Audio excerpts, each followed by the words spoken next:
Here we are staring at something that has troubled spiritual men and women for thousands of years, this battle with lust. And the strange thing is, the more awake you become, the more conscious of the divine, the fiercer this battle seems to grow. Why is that? Why should the person who seeks God most earnestly be the very one who wrestles most deeply with desire? Let me tell you what is happening here, and I must warn you, this is not the comfortable sermon you might expect. This is about seeing the whole picture, not just the parts we like to talk about in public. The first thing to understand is this. When you awaken spiritually, when you begin to see life as it truly is, you don't become less human. You become more human, you become more aware of everything, the divine, yes, but also the earthly, the sacred and the profane, the angelic and the animal. Think of it this way. Before awakening, you were like a person walking through life half asleep. Your senses were dulled. Your awareness was clouded, but awakening is like turning up the volume on everything. Suddenly, you can hear the birds singing more clearly. You can taste your food more vividly. You can feel the sun on your skin with greater intensity. And yes, you can feel desire more powerfully too. This is the first reason. Spiritual sensitivity amplifies everything. When you open your spiritual eyes, you don't just open them to heaven. You open them to the full spectrum of human experience. The same sensitivity that lets you feel God's presence also makes you more aware of the body's yearnings. The same consciousness that perceives divine beauty also perceives earthly beauty with shocking intensity. The old religious teachers often missed this point. They thought awakening would make you less aware of the flesh. But it's exactly the opposite. A spiritually awake person feels everything more deeply. Joy and sorrow, peace and restlessness, love and lust. The heightened state of awareness that comes with spiritual growth doesn't shut down your humanity. It turns up the dial on all of it. So here you are, a person seeking God, and suddenly you find yourself feeling desire more intensely than ever before, and you think something has gone wrong. You think you're falling backward, but actually you're just becoming more alive, more aware, more fully human. The question is not how to stop feeling. The question is how to be with what you feel without being controlled by it. Now let's look at the second reason. And this one is painful to admit. Those who are spiritually awake often find themselves alone, not because they're better than others, but because they see things differently. They can't engage in the usual conversations anymore. The gossip feels hollow. The endless chatter about nothing feels unbearable. The obsession with status and money and appearances seems like children playing make-believe, and so they drift away from the crowd, or the crowd drifts away from them. Either way, they end up alone, and loneliness is a very particular kind of hunger. When you have no one to share your thoughts with, when you have no one who understands the things you're seeing, when you're carrying visions and insights that others would think mad, you feel isolated in a way that cuts deep. Lust becomes a kind of bridge back to human connection. Even if it's false connection, even if it's empty connection, at least it's something. At least for a moment, you're not alone. The body pressed against another body, the eyes meeting another's eyes. For that brief time, the terrible loneliness lifts. Do you see the trap? The very path that leads you closer to truth also leads you further from the crowd. And the human animal in you cries out for contact, for touch, for the warmth of another. Lust offers a counterfeit solution. It promises connection, but delivers only more isolation. Because after the moment passes, you're still alone, often more alone than before. This is why so many spiritual seekers, so many monks and mystics and holy men and women throughout history have struggled in secret with desire. They withdrew from the world to seek God, and they found God, yes, but they also found crushing loneliness. And lust came knocking at the door of that loneliness, offering companionship even if only for an hour. The third reason is perhaps the most mysterious. When you begin to wake up spiritually, you become a threat. Not to people necessarily, though sometimes to them too, but you become a threat to the forces that keep humanity asleep. Call them what you will, demons if you like, the powers of darkness, or simply the momentum of unconsciousness that governs most human life. Whatever you call these forces, they do not want you awake. They do not want you seeing clearly. They do not want you spreading consciousness to others. And so they attack, they probe for weaknesses. They look for ways to pull you back into the dream, back into the trance, back into the endless cycle of grasping and wanting and never being satisfied. Lust is a magnificent weapon for this purpose. Why? Because it works. It really does pull people back into unconsciousness. When you're caught in the grip of lust, when desire is burning through you, you cannot think clearly. You cannot meditate. You cannot pray. You cannot rest in that quiet inner space where God speaks. You are pulled entirely into the body, into sensation, into the fever of wanting something right now. And so the attacks come stronger and stronger as you grow in awareness, not because you're doing anything wrong, but because you're doing something right. You're waking up, and the forces of sleep do not give up their prisoners without a fight. This is what the scriptures mean when they speak of spiritual warfare. It's not a metaphor, it's not poetry. It's the actual experience of anyone who tries to live consciously in an unconscious world.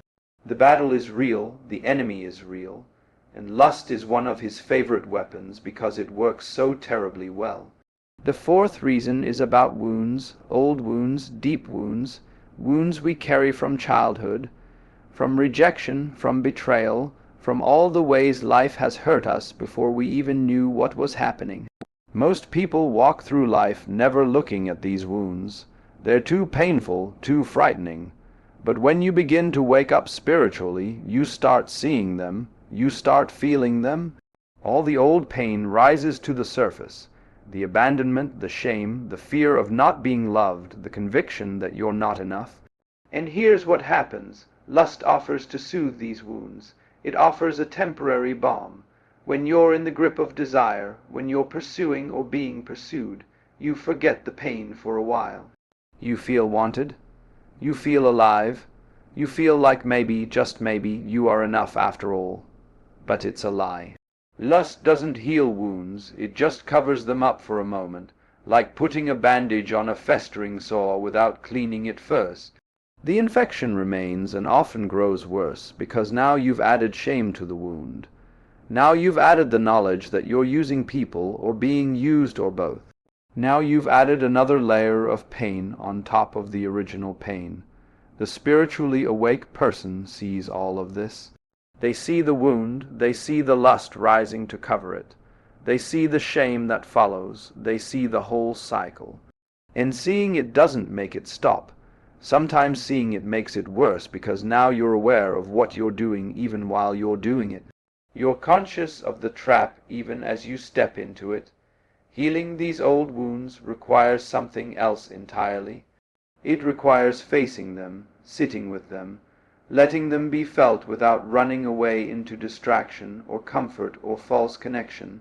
This is hard work, the hardest work there is, and many people, even spiritually awakened people, would rather battle lust than do this deeper work of healing. Because at least lust offers moments of pleasure, however brief. The work of healing offers only pain, at least at first. The fifth reason is the most paradoxical of all. The very gifts that make you spiritually powerful also make you vulnerable. When you have heightened sensitivity, when you can feel the divine presence, when you can sense the interconnection of all things, you're operating at a very high frequency. Your consciousness is expanded, your awareness is vast, but you're still in a body, you're still flesh and blood. You're still subject to all the drives and hungers and needs of the animal self. And here's the strange thing. The higher your consciousness rises, the stronger the pull downward becomes. It's as if the universe seeks balance, as if the very expansion of your spiritual nature creates an equal and opposite pull toward the purely physical. This is why so many spiritual teachers, so many gifted healers and prophets and visionaries have fallen into scandals of the flesh. Not because they were hypocrites, not because their spiritual gifts were fake, but because the combination of high spiritual power and unguarded physical nature creates a dangerous situation, like a tall building without a foundation. The higher it rises, the more catastrophic the fall. The answer to this is discipline, but not the grim teeth-gritting kind of discipline that feels like punishment. Rather the discipline of tending to the whole self, spirit and body, mind and flesh. You cannot just soar in the spiritual realms and ignore the needs of the body. You cannot just pray and meditate and expect the physical nature to take care of itself. The body needs to be honored, fed properly, exercised, given rest, given healthy touch and connection, given creative expression. When these needs are met in healthy ways, lust has less power. When they're ignored or denied, lust becomes overwhelming because it's trying to fill too many holes at once. So, what do we do with all of this? How do we live with this strange combination of heightened spiritual awareness and powerful physical desire? First, we stop pretending the battle doesn't exist. We stop acting as if spiritual people are supposed to float above all this earthly messiness. The flesh is real, desire is real, and fighting a real enemy requires acknowledging it's there. Second, we stop fighting alone. The isolation I spoke of earlier is part of the trap. Lust thrives in secrecy, it grows in darkness. When we can find even one other person to be honest with, someone who won't judge us but will stand with us, the power of lust begins to break. Not because confession is magic, but because isolation is what feeds the beast. Third, we attend to the wounds. This means sitting with the pain instead of running from it. This means feeling the loneliness instead of medicating it with false connection. This means looking at the old rejections and abandonments and letting them be seen and acknowledged. It's painful work, but it's the only work that actually heals. Fourth, we practice presence with our desire without acting on it. This is perhaps the hardest practice of all. When lust rises, the instinct is to either indulge it or suppress it. Both of these are forms of violence. Indulging it leads to shame and emptiness. Suppressing it leads to explosion later. The middle way is to simply be present with the feeling, to feel the heat of desire without having to do anything about it, to notice how it rises and falls like a wave, to observe it the way you might watch a storm from a safe place. This takes tremendous courage, but it's in this space of presence without action that real transformation happens. Not because you're fighting the desire, but because you're neither fighting it nor feeding it. You're just watching it. And in the watching, something shifts. Finally, we remember that we are not this battle. We are not the desire or the shame or the struggle. We are the awareness within which all of this arises. Like the sky that watches the weather pass through. The storms come and go, the clouds gather and disperse, but the sky remains unchanged.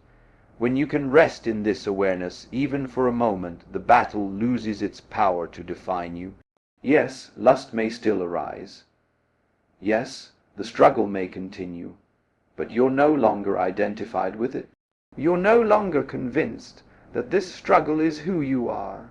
The spiritually awake struggle with lust not because they're failing, but because they're awake enough to feel the full force of being human. They're sensitive enough to feel every current, every drive, every hunger. And they're isolated enough to face these things, often without support or understanding. But this struggle, as painful as it is, can become a teacher. It can show us where we're wounded and need healing. It can reveal our need for real human connection, not false substitutes. It can humble us, reminding us that we're not as far above the flesh as we might like to think, and it can deepen our compassion for every other human being struggling with their own desires and weaknesses. The battle with lust is not a sign that you're spiritually failing. It's often a sign that you're spiritually growing into a fuller awareness of what it means to be both spirit and flesh, both divine and animal, both awakened and still very much in the process of learning what that awakening means. So be gentle with yourself, be honest about the struggle, seek help when you need it, attend to your wounds, practice presence with your desires without being controlled by them. And remember, always remember that you are not alone in this battle. Every mystic, every saint, every truly awakened person has walked this same difficult path. The flesh is weak, yes, but the spirit, when properly attended to, is stronger than any temporary desire. And the awareness that watches both flesh and spirit is stronger,